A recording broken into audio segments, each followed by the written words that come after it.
What's up? It's the Daughter's Diary podcast, and we're checking out Romans chapter 12, verse 2. Let's go. So this is like one of the most well-known verses in the Bible, I would say, Romans 12:2.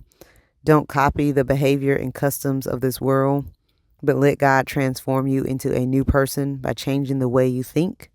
Then you will learn to know God's will for you, which is good and pleasing and perfect.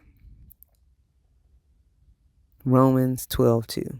Again, I think it's probably one of the most well-known verses in the Bible. I think that people probably know something of this verse, even if they don't even realize it is from the Bible. Like, that's how well known it is.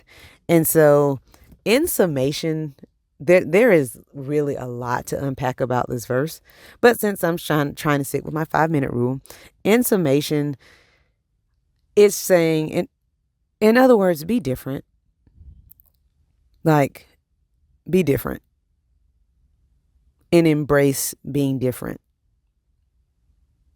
If you are a believer of Jesus Christ, be different. Accept it. Only the world would see being different from it as a bad thing. Don't be like the world. Be transformed.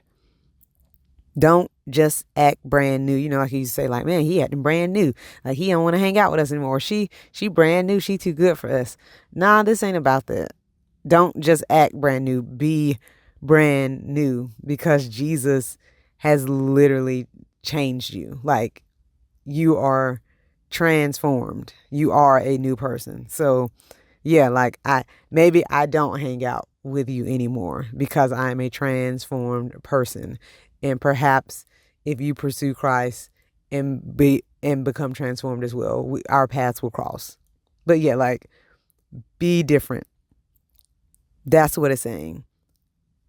Isn't it like so amazing how powerful our thoughts can be? Like, think about it. And that's no pun intended. Like, genuinely think about how powerful your thoughts can be.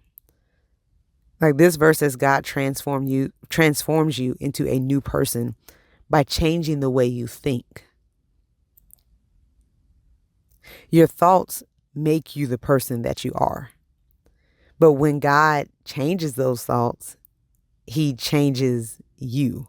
Like, that's the power of our thoughts. So when your thought process is different, you're different. Thus, your desires are different. These desires become God-centered, desiring to do God's will.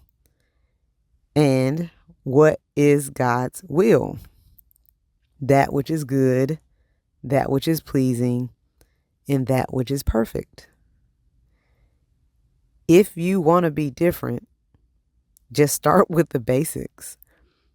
Think differently. Romans 12:2.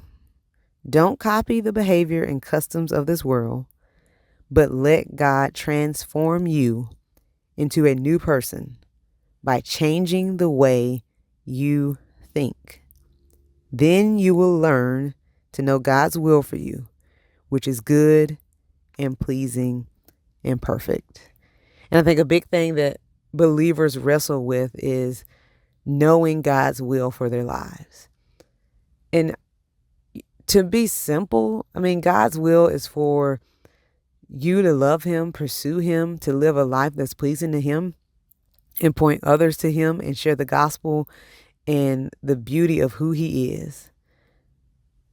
But the beauty of this verse is saying you have to become this new person and change the way you think. It says, then you will be able to learn and know God's will for you. So without changing the way you think, without becoming that new person, you won't be able to know God's will for you. And God's will is good and pleasing and perfect. And so as you try to figure out what God's will is for your life as a believer, I think you got to ask yourself, have you allowed him to change the way that you think so that you can understand and learn what God's will for you is? So I challenge you today and myself, Have you changed the way that you think? And maybe you're saying, God, or asking God, what is your will for me in this situation? Well, let God transform you.